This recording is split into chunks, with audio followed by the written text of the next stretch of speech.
Have you ever felt like you're just constantly putting out fires, just reacting to problems instead of actually writing the story of the future you want to build? Well, today, we're going to dig into this really powerful framework for reclaiming the authorship of our work, our systems, and honestly, ourselves. And it all kicks off with one single, really important question.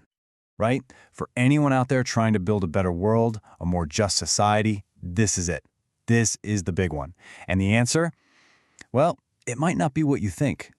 So, drawing from the incredible work of Shawn Ginwright, we're going to explore this idea of a pivot. Now, this isn't about throwing everything out and starting over. Now, a pivot is a small, intentional shift in your direction that over time, it leads you to a completely new and way more hopeful destination. The first pivot is all about where we even begin. So, pivot number 1, awareness. This is the journey inward. It's a fundamental shift in how we see the world, and maybe even more importantly, how we see ourselves in it. This first pivot is all about moving from a lens to a mirror. So instead of using a lens to analyze all the external problems out there, we hold up a mirror. We start examining our own internal programming. We have to stop pointing fingers and start asking, hey, what's going on inside me that's shaping how I act? And this really hits it home. It's such a powerful reminder. You simply can't change the system if you're not willing to change yourself first. The outer work and the inner work, they're completely connected. There's this project called Authorship that puts this into practice perfectly.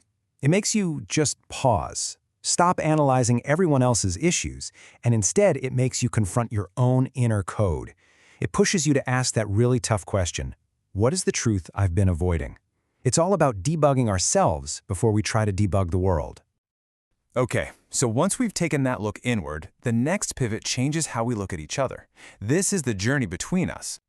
We're talking about a move away from those shallow transactional relationships, like a doctor just giving a clinical diagnosis, and moving towards deep, transformative connections.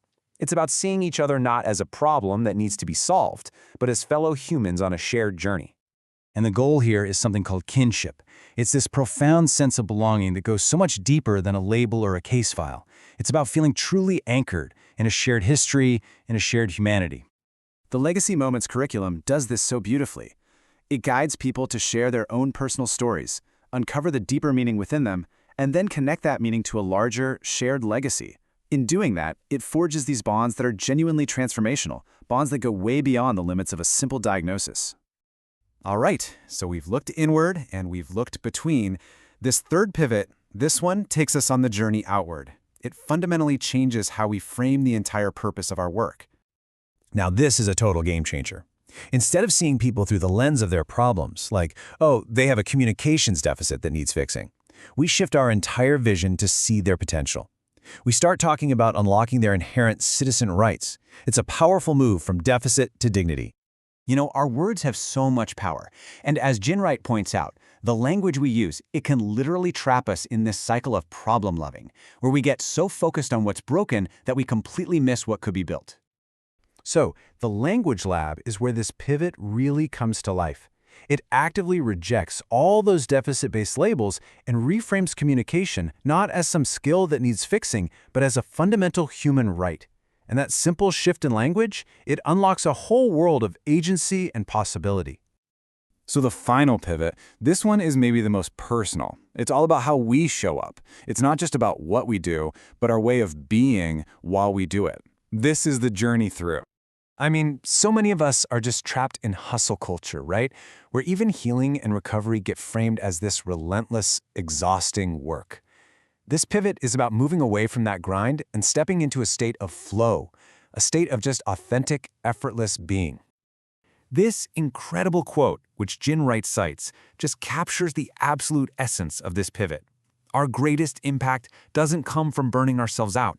It comes from finding what truly makes us come alive. That's where the real power is.